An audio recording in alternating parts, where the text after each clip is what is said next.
Society categorizes people based on race and ethnicity, and this ultimately creates a system that leads to inequality. But what exactly is race, and how can we present this concept in an easy-to-understand manner? Race is often expressed as a local, geographic, or global human population distinguished as a more or less distinct group by genetically transmitted physical characteristics, or a group of people united or classified together on the basis of sharing a common history, nationality, or geographic distribution. However, we now possess advanced scientific tools to examine race in a more sophisticated way, which highlights that there is no such thing as a pure race, with the lines between races being blurred. For example, a white individual will have biological material from other races, as will someone who is black. Therefore, from a social science point of view, we look at race as a social category based on real or perceived biological differences.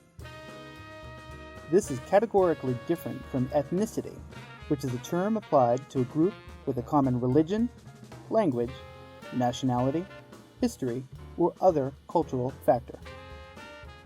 To fully understand what racism, prejudice, and discrimination are, we have to understand what a minority group is. Members of a minority group are systematically denied the same access to power and resources available to society's dominant groups, but who are not necessarily fewer in number than the dominant groups. An infamous example of this took place in South Africa, where blacks outnumber whites. Yet before the end of apartheid, whites controlled the country, while blacks occupied the lowest status in that society. Racism was present during the apartheid era. But what is it? How is it different from prejudice and discrimination? Racism is a set of beliefs about the superiority of one racial or ethnic group. It is used to justify inequality and is often deep-seated in the assumption that differences between groups are genetic. Prejudice, however, as the name suggests, is a prejudgment. It is an idea, commonly a negative one, about a particular group based on generalizations and stereotypes. Prejudice is often unlikely to change, regardless of the evidence against it. Prejudice commonly motivates discrimination, which is the unequal treatment of individuals based on their membership of a social group, such as an ethnic minority. Yet a person can be prejudiced and still not discriminate. In turn, a person may not be prejudiced but unknowingly discriminates.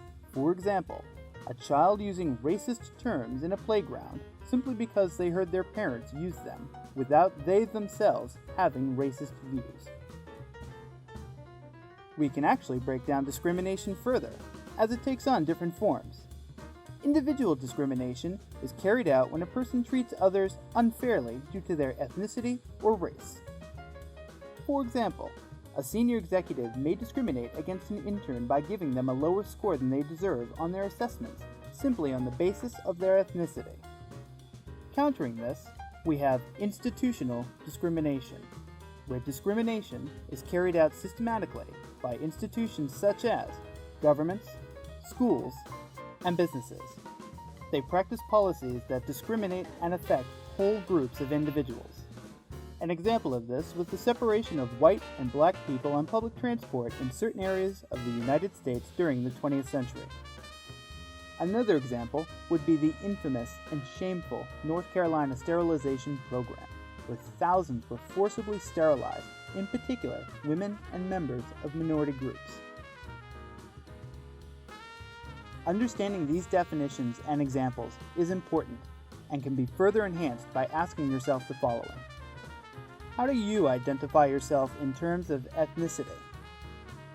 Do you have any prejudices? And do you have any examples of individual or institutional discrimination? With these thoughts in mind, and this newly acquired knowledge, you can help the globe transform into a place where racism, prejudice, and discrimination are absent.